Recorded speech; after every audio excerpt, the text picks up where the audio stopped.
Boa noite, me chamo Simone, sejam todos bem-vindos ao nosso Pode Fica.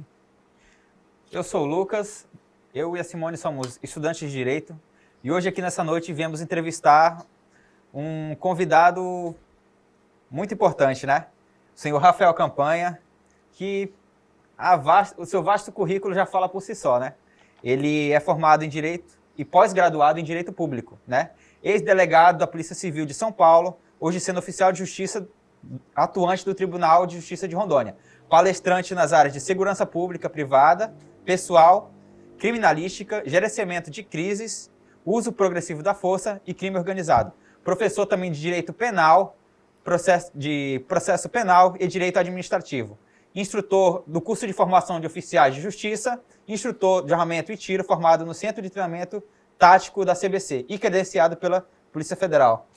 Vamos dar aqui a palavra para o senhor Rafael Campanha. Boa noite. Depois dessa apresentação de currículo aí, né, a gente fica até um pouco encabulado, mas é só o Campanha e nada mais. Estou aqui à disposição, agradeço o convite do Lucas, da Simone, agradeço aí o trabalho do Márcio, que está aí atrás nos bastidores. Estamos aqui para colaborar com os alunos, com a entrevista, para trazer também um pouquinho de humor para vocês, um pouquinho de conhecimento, um pouquinho da minha experiência, e vamos falar sobre o que vocês quiserem. Até sobre churrasco eu falo. Eita, eu gosto, hein? Vamos começar falando sobre concurso público, né? Como o senhor, assim, quis seguir esse caminho dos concursos?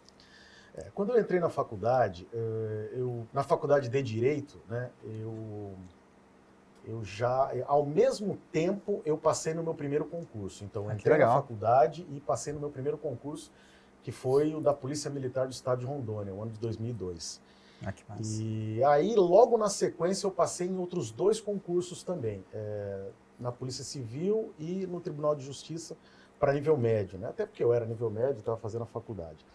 Mas assim que eu entrei na faculdade, o meu objetivo era advogar, né? Eu queria advogar.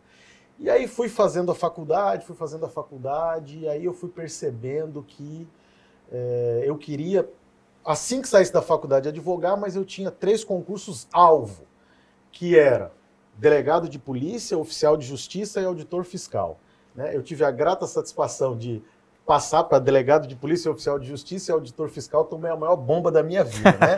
Contabilidade e economia não é comigo, mas os 3 foram mirados, né? E nos outros 2 eu tive a bênção de poder escolher, né? Passei nos 2 e tive a bênção de poder escolher. Eu queria advogar também, né? Antes de passar nesses concursos, eu gostaria de advogar, né? Eu fiz a faculdade toda pensando em advogar, mas no último ano da faculdade eu tive o azar de passar em 3 concursos. E aí quando eu me formei eu já tive que tomar posse, não consegui advogar. Assim que eu me formei eu já passei para delegado de polícia no estado do Acre, para oficial de justiça aqui em Rondônia e para técnico e analista do Tribunal Regional Eleitoral. E aí eu não consegui advogar, acabei não conseguindo advogar. Uma pena, né? Mas eu ainda vou advogar, assim que eu aposentar, eu ainda vou advogar. Se Deus quiser, só júri, só defesa. Então, doutor Rafael, qual a dica que o senhor daria para estudante de Direito que pensa em prestar concursos? Beber. Bunda no banco, não tem segredo. Não, é sentar e estudar, não tem outros, não tem mágica, não tem segredo. Não tem fórmula, né? Não tem fórmula mirabolante. O que eu diria é o seguinte, coloca isso em primeiro lugar na sua vida. Se você quer passar no concurso, infelizmente, todas as demais coisas da sua vida têm que vir para segundo e terceiro lugar. Se o concurso não vir em primeiro, dificilmente você vai atingir esse objetivo.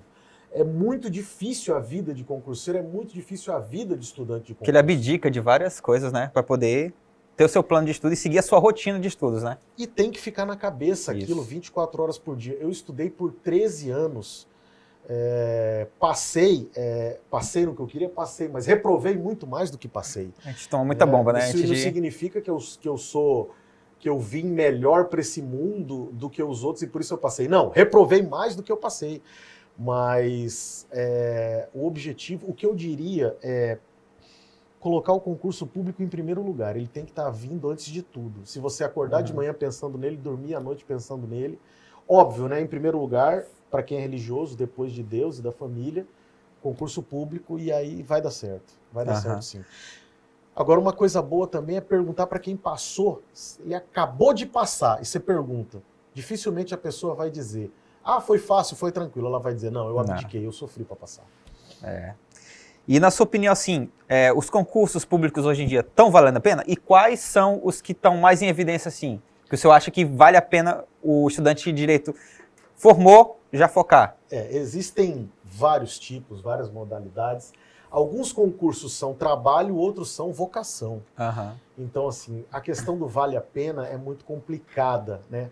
Porque se é um concurso vocacionado, aí você tem vocação para aquilo, é aquilo que você vai fazer, não tem muito para onde você correr. Agora, tem outros concursos que servem de emprego, que dão uma estabilidade para a pessoa conseguir atingir outros objetivos. Eu tenho amigos que sonham com a iniciativa privada, mas o concurso deu para eles uma estabilidade, uma calma para eles conseguirem empreender. Agora, delegado de polícia, oficial de justiça, são concursos vocacionados. Não adianta você querer achar que você, primeiro eu vou ser isso para depois ser outra coisa, você vai se decepcionar ou não vai passar. Ali tem que ter vocação, até porque são concursos operacionais. E outra coisa, Lucas e Simone, dizer uma coisa para vocês. Poucas pessoas sabem o que significa a palavra operacional. Vocês sabiam disso? As pessoas confundem operacional com tudo. Operacional não é aquilo que as pessoas pensam, algo que se faz tudo. Não é isso que é operacional. Operacional é quem trabalha em campo cumprindo missões que geram risco. Isso é um serviço operacional. Exemplo, o serviço do magistrado é operacional? Não, porque ele não trabalha em campo, não cumpre missão e não tem risco no cumprimento da missão. Então não é operacional. O trabalho do delegado de polícia é operacional? Vírgula. Pode ser. Se ele for um delegado de gabinete, não vai ser. Mas, exemplo, a Polícia Civil de São Paulo, que foi onde eu trabalhei, é diferente. Nos 3 primeiros anos, o delegado vai para a rua. Vai para campo, né? Então é totalmente operacional o delegado de polícia. Oficial de justiça, então, nem se fala, né?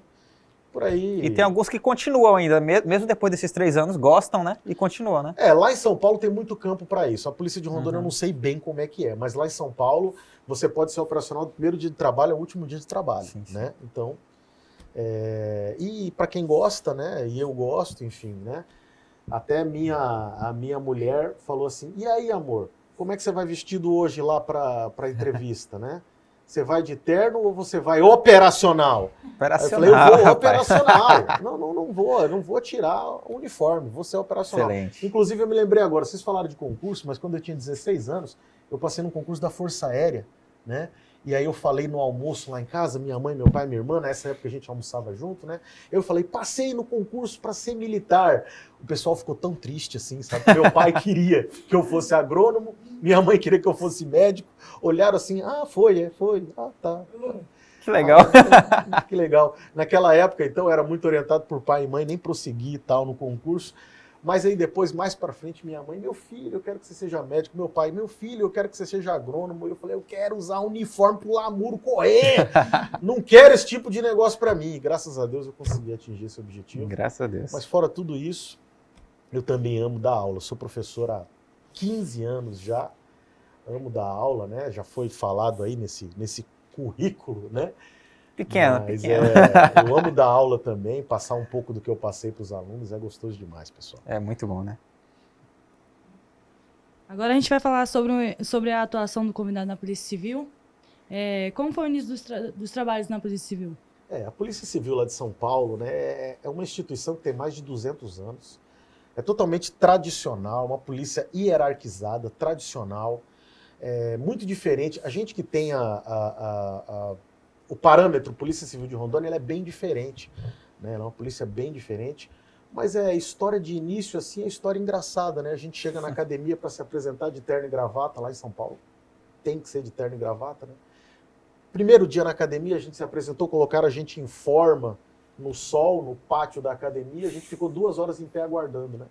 Aí daqui a pouco chegou um helicóptero, desceu um monte de viatura dos grupos operacionais, chegou a descer um delegado, Dr. Maurício Freire. Aí ele olhou para a gente e falou assim, vocês são os novos delegados? Para a gente não, para os delegados auxiliares. Esses aí são os novos delegados? Não, sim senhor, ele é o delegado 01, o mais antigo. São Paulo tem em torno de 4.000 delegados. Ele é o mais antigo na ativa e é piloto de helicóptero. Que Ele massa. chegou, olhou pra gente e tal. Vocês são novos delegados? Vamos ver como é que vocês estão. Pronto pra flexão. 1, 2. Todo Tradicional. mundo de terno e gravata, no sol, já caiu pra Suado. fazer flexão. Me acompanhe. E ele foi lá, 60 anos e mandando, e a gente louco. mandando. E rapaz de terno caindo, mulher de terno caindo, e pá, flexão, foi um bom dia, né? Aí a gente ficou em pé, todo mundo suou, todo mundo suado, aí parece que, né? Nem é de propósito, né? Agora vai todo mundo para o auditório tava hiper gelado, ar-condicionado ligado Nossa, no choque máximo, térmico, hein? né? Para a gente ler o RIDAP, que é o Regulamento Disciplinar da Academia de Polícia. Foi o dia inteiro lendo o RIDAP. O bom dia foi esse, né? Com aquela velha história, ninguém veio aqui convidado, vocês vieram porque quiseram, né? Então daí para frente você já imagina como é que foi a Academia de Polícia em São Paulo. Mas e sim, isso foi a academia foi uma fase muito boa. Agora, o trabalho de delegado de polícia lá, a Academia de Polícia de São Paulo te prepara muito bem para o serviço. Ela te prepara muito bem. É um curso completo, né? É, então a gente sai muito bem preparado para o serviço. Mesmo assim, tem coisa que te impressiona, né? Aham. Minha segunda semana de trabalho lá em São Paulo a gente chama de calça branca. Novinho, moderno, quem acabou de começar a ser delegado lá chama calça branca, né? Então lá eu, calça branca e tal, sem saber muita coisa. A rota, não sei se vocês conhecem a rota, né? Conheço. Apresenta uma ocorrência para mim com 9 mortos. Ô, E os louco. policiais, De cara. nenhum policial ferido, né? E os policiais tranquilos, calmos, serenos. Doutor, boa noite, a gente veio apresentar uma ocorrência, fardamento impecável e 9 mortos. Eu falei, esses caras, eu quero conhecer mais esse pessoal aí, saber como é que eles trabalham. Mas assim, é uma loucura. São Paulo é diferente de tudo, mas é um trabalho que eu aprendi muito, Simone. Aprendi muito lá em São Paulo, né? Uhum. Aprendi muito enquanto fui delegado de polícia lá. E agradeço a Deus por ter tido essa oportunidade. Vamos lá. O senhor entrou também para o grupo especial Garra, né? Sim. Como foi? Você fez um curso para entrar nesse grupamento ou só ingressou e já começou a atividade, a operacionar? Eu fui na academia de polícia, ao longo do curso da academia de polícia, eu Aham. fiquei em 3º lugar da minha turma, só que eu fui o 01, primeiro lugar em armamento e tiro. Ah, que massa. Então, quando eu saí indicado pelo professor de armamento e tiro para integrar um grupo operacional. Aham. E lá tudo se inicia através de um estágio, né? Então eu fui estagiário Ah, no Garra, né? E lá eu aprendi, então, mais do que nunca, foi onde eu mais aprendi, né? Aprendi a ser um policial operacional, né? Um policial do Garra. Então, assim, eu tenho muito orgulho de ter feito isso, de ter participado disso, né? De ter sido um policial de operações especiais. que massa. Apesar de que você que está vendo essa entrevista, eu não estava com esse peso, tá? Eu era pelo menos uma arroba mais leve, tá? Mas que a gente acaba relaxando, essa pandemia também, né? Complicou e tal. Mas é interessante. Para falar do Garra, meu querido Lucas, a gente precisa ter um podcast só para ele. Aham. O Garra é um podcast só para ele. Mas conta uma história pra gente do seu tempo lá do Garra. Tá, eu vou falar uma história interessante do Garra. No Garra a gente tem que aprender a ouvir 2 rádios. Aham. A gente ouve o rádio da polícia e o rádio do Garra. Do Garra. E você tem que aprender a ouvir os 2 ao mesmo tempo, né? No Garra tem uma brincadeira que eles fazem lá. Tem um banhozinho gelado, né? No inverno, você tá passando por uma rua lá e tal, aí o supervisor pergunta assim, qual é a placa daquele carro que passou naquela rua ali atrás? Aquele carro assim, assim, assim. Você fala, vai pensar, placa, eu vi placa, lá vi placa, eu vi placa. Tô olhando ver se tem crime na rua, você fica quieto, não me recordo.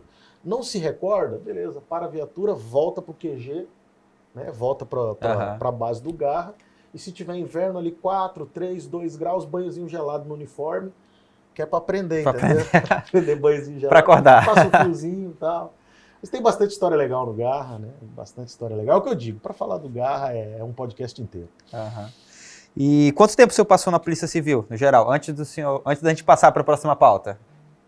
Tá, foram em torno de 2 anos e alguns meses, 2 anos e 3 meses lá na Polícia Civil em São Paulo. Aham. Eu tive que voltar antes de completar 3 anos, porque eu era estável no serviço público aqui. Ah, sim, sim. E aí eu teria que decidir se eu ia ficar lá ou ia voltar para cá. Então eu tive que voltar antes de completar 3 anos para cá, porque eu já era oficial de justiça aqui quando eu fui assumir delegado de polícia lá. Como eu já era estável aqui, se eu ficasse 3 anos lá, estabilizaria lá, não poderia mais retornar para cá.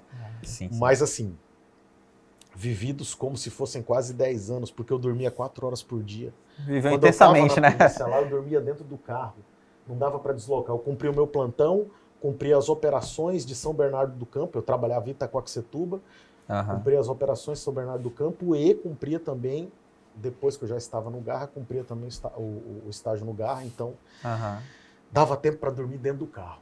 Dentro do carro dava tempo para dormir. Então, foi uma vida bem cheia ali, bem corrida. E quando não estava fazendo nada que me tava de folga, eu ia para a delegacia, pegava a viatura e ia fazer ronda. Que massa. Fazer ronda. Vamos arrumar confusão, né? Vamos pacificar. Mas foi mais ou menos isso. Conta pra gente sobre essa insígnia que você tem. Esse pet, emblema, aqui, esse pet eu carrego com muito orgulho, porque ele é o símbolo dos policiais operacionais da Polícia Civil de São Paulo. Aqui na nossa região norte, aqui em Rondônia, pouca gente conhece, mas lá em São Paulo ele é bem conhecido. Quem é policial operacional lá em São Paulo, né, carrega esse símbolo, né? Ele é dado para você quando um policial superior a você te entende um policial operacional. Caramba, massa. E aí você recebe ele. E ele significa o seguinte, eu acho, assim, linda a mensagem que ele passa. Significa o seguinte, você só tem uma vida, então volte vivo para casa. Que é para o policial lembrar de quando ele for sair de manhã, a coisa mais importante do dia dele é ele voltar para a família dele. Ele voltar para casa. Ele não brincar, ele não se arriscar. Né? Enfim, faz parte da profissão? Faz, mas a coisa mais importante é que você tem a sua família. Com certeza. Então volte vivo para casa. Então eu ostento, eu uso com muito orgulho esse pet e ele serve também hoje na minha atividade de oficial de justiça, né? Que tem muito risco. Né? Muito risco. Poucas pessoas sabem na prática o que passa o oficial de justiça. Né? Eu vejo muitas pessoas ainda achando que o oficial de justiça intima ou entrega papel. Né? Acham que o trabalho do oficial de justiça é só isso, né? E o trabalho do oficial de justiça, isso aí é 10% do trabalho do oficial de justiça. Sim. É uma profissão extremamente arriscada, né? Até porque o oficial está sempre sozinho. Eu fui policial em São Paulo e sou oficial de justiça e posso dizer, muitas vezes eu me sinto em muito mais risco como oficial de justiça porque eu estou só. É diferente, né? Conta pra gente qual é a função realmente assim do oficial de justiça, o que ele faz? O oficial de justiça executa as ordens do juiz. É importante entender a cadeia e mecanismo do judiciário. O judiciário tem alguém para decidir, esse é o juiz, e tem alguém para executar. Esse é o oficial de justiça. Então, o juiz é um trabalho de decisão, o oficial é um trabalho de execução. Né? Existe no direito aquela máxima de quem pode o mais, pode o menos, né? E aí muitas vezes a pessoa entende o juiz pode o mais, pode o menos. Não, aqui não se aplica. São elos da corrente diferentes, são engrenagens diferentes. É até interessante, quando eu era estudante, estava igual vocês na faculdade, eu assisti uma prova oral para o concurso de magistrado aqui de Rondônia, né? E aí o desembargador perguntou ao candidato assim, candidato, se o senhor está numa comarca, o senhor tem 2 oficiais de justiça. Uma está grávida e o outro é um homem. Esse homem sofre um acidente e cai doente, não pode mais trabalhar.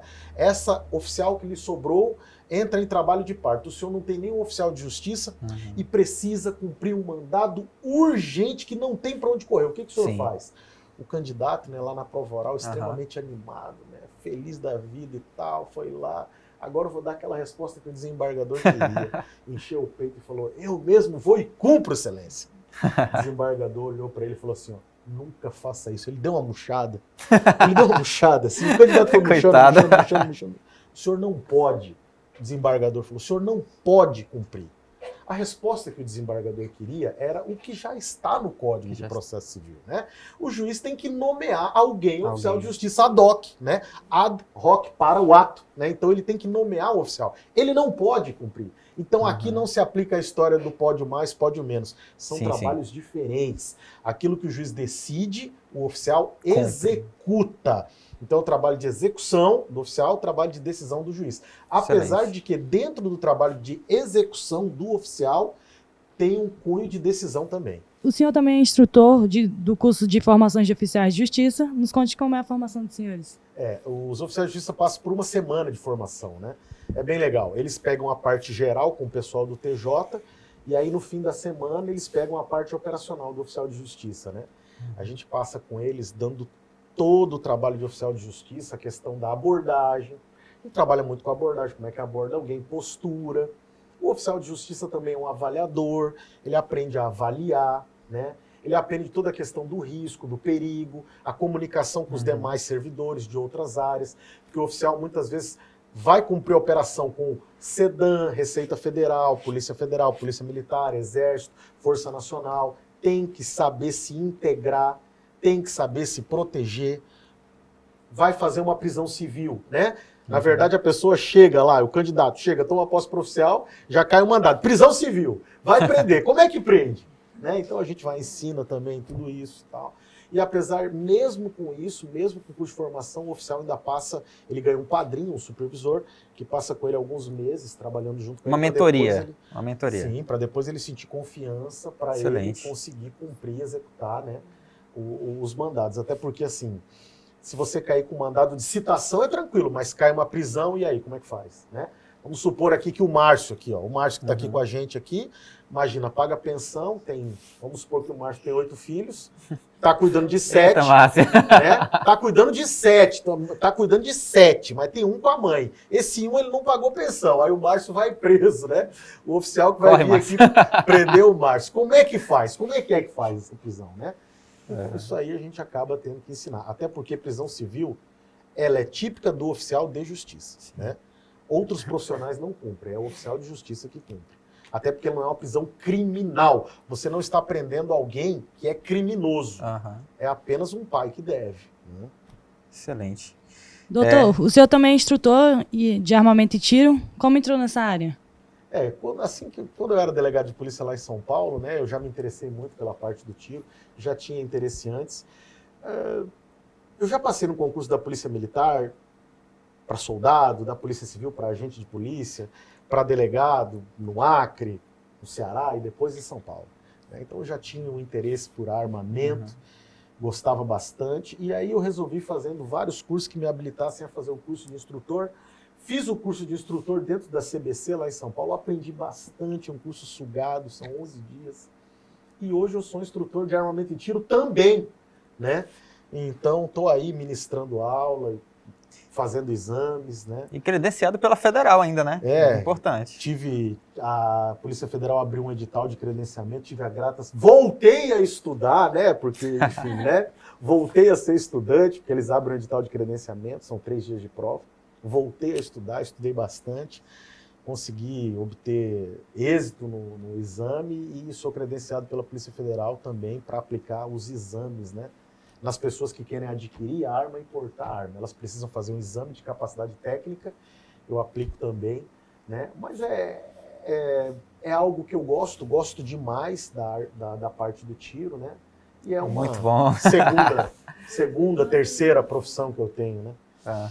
Eu gostaria de agradecer ao senhor pelo seu vasto conhecimento aqui, que foi passado para a gente, para os nossos telespectadores, né? Eu gostaria de agradecer. E estamos gratos aqui pela sua presença. Não, obrigado. Eu agradeço Simone, agradeço Márcio. Márcio, nunca vai acontecer aquela história lá não, tá? Agradeço o Lucas, agradeço todo o pessoal da faculdade, professora Ximene, né, pelo espaço e me coloco à disposição, tá, para voltar. Muito obrigado. Não precisa ser podcast, pode ser um debate, pode ser um workshop, Excelente. Pode ser uma feira, né? Vamos falar daquilo que a gente gosta, daquilo que a gente estuda. Se quiser também para debater temas, a gente está aí para isso, tá bom, pessoal? Tá bom. Muito obrigado, viu? Agradeço a sua presença. Obrigado. Finalizamos aqui com o nosso Pod Finca. Muito obrigado.